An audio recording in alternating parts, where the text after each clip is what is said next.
The night India almost declared war on the solar system. Hello everyone, welcome to another episode of The Unbelievable Files. Let's dive in. Point 4715. That's not a place with a name on most maps.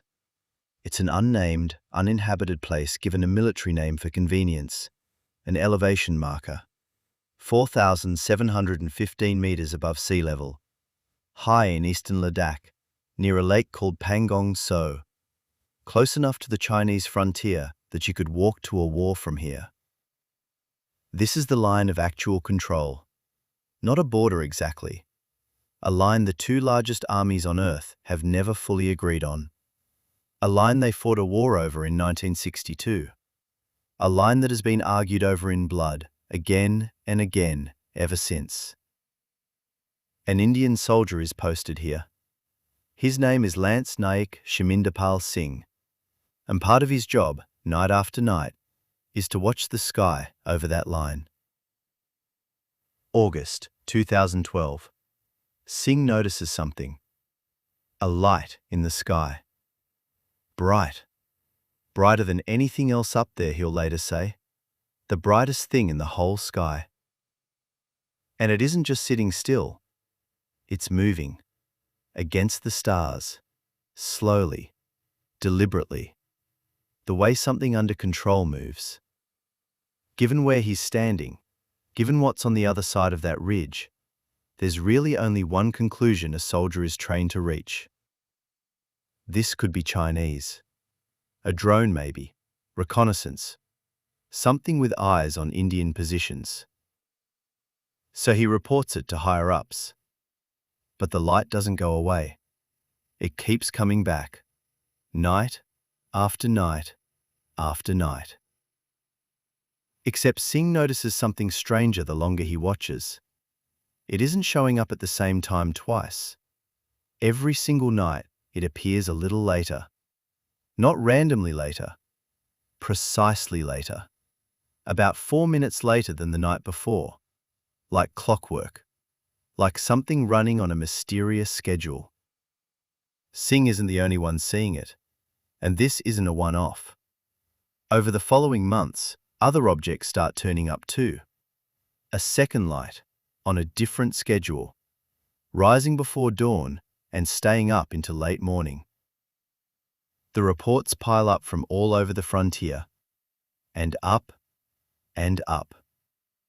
By the time anyone tallies it, the Indian Army has logged 329 separate sightings of these unidentified flying objects near the frontier. Command does the math on what that means for the border itself, and the number they come up with is even worse. 155 apparent crossings of the line of actual control.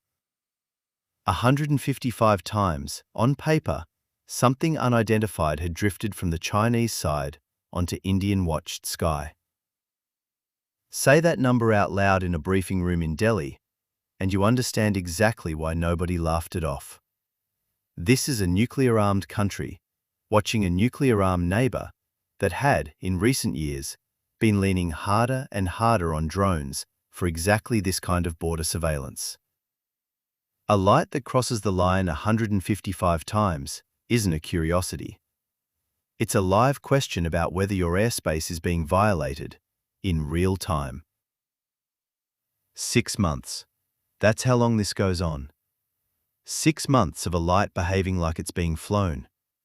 6 months of an army trying to decide whether it's looking at a threat. 6 months where somebody, somewhere up the chain, has to decide what happens if the answer is yes. Are the Chinese probing Indian air defenses? Are they doing reconnaissance for some action? Do they mean to attack?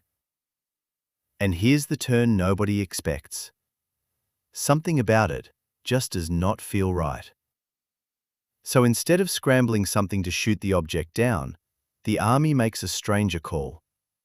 They reach out to scientists, specifically the Indian Institute of Astrophysics in Bangalore, more than 1,400 miles from where Singh is standing. and they ask for help. 2 astronomers are dispatched. One of them, a senior scientist named Tushar Prabhu, will later sum up the entire assignment in one sentence. And it's a sentence that tells you everything about how seriously this had gotten. Their task was to determine whether these unidentified objects were celestial or terrestrial. Not friend or foe, not Chinese or Indian. The most basic question you could possibly ask about something in the sky, is it even from this planet? Was still, after 6 months and 329 sightings, open. As it happens, the Institute already had serious business in exactly this stretch of the Himalayas. They ran an observatory at a place called Hanley, roughly 150 kilometers south, home at the time to one of the highest altitude telescopes in the world. This wasn't some office scientist getting airlifted into a war zone with a pair of binoculars. This was an institution that already understood these mountains, this air, this sky, and it was about to point that expertise at a problem the Army couldn't solve on its own. The astronomers get to point 4715, and the method they use isn't a telescope pointed up for a quick look. It's a theodolite, a precision surveying instrument, the kind used to measure exact horizontal and vertical angles. The kind you'd use to map land, not chase drones. They hand it to the soldiers already stationed there and give them a job. Track these objects night after night and record exactly where they sit in the sky, down to the degree. For 5 days, from the 17th to the 22nd of February, soldiers who had spent 6 months treating these UFOs as a security threat now spend their nights measuring them like surveyors.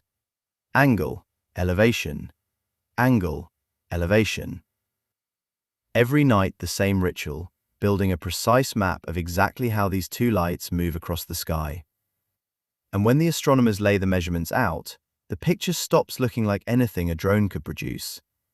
A drone doesn't move on a fixed, predictable arc governed by nothing but physics. A drone doesn't ignore wind.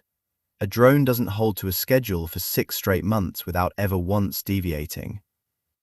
What the theodolite readings show is motion so regular, so mathematically clean, that it could only be explained one way. The first object, the one Singh had first spotted, the one visible from roughly 6 at night until 5 in the morning, the one that kept appearing later and later, was Jupiter. The second, the one that climbed into view around 4 in the morning and stayed until 11, was Venus. That's it. That's the entire threat. 2 planets. The 2 brightest objects in Earth's night sky besides the Sun and the Moon, doing exactly what they've done for 4.5 billion years, hanging in an unusually clear, unusually thin Himalayan sky at 4,715 meters, where there's so little atmosphere to dim them that they blaze like something with a purpose behind it. And that 4-minute shift Singh noticed, the detail that made this whole thing feel deliberate, feel patterned, feel like surveillance? That's not a coincidence. And it's not a coincidence built by an enemy either. It's Earth. Planets don't rise at the exact same clock time every night, because Earth's orbit and rotation don't line up perfectly with a fixed 24-hour clock relative to the stars. The result is a small, steady daily drift, a few minutes earlier or later, night after night, forever. This is a frontier where a full-blown standoff had flared up just months later, in April 2013. Chinese troops setting up camp deep inside territory India claimed. Weeks of tension before anyone backed down. On a line that hot, the distance between unidentified object crossing the border and somebody deciding to act on that is not a comfortable distance. Instead, it ended with 2 scientists, a survey instrument, and 5 nights of patient measurement. The most important decision in this entire story isn't the one about drones at all. It's the quieter one, the decision to actually find out before deciding what to do about it. So somewhere out there tonight, if you're far enough from city lights, look toward the horizon for a point of light that burns steady instead of twinkling, unnervingly bright, patient, moving so slowly you'd swear it wasn't moving at all. That's probably Venus or Jupiter. And once, on the roof of the world, on the edge of the most contested border on the planet, an entire army watched that exact same light for 6 months and came within a theodolite reading of treating it like an act of war. If you enjoyed this video, don't forget to like and subscribe this channel. See you next time!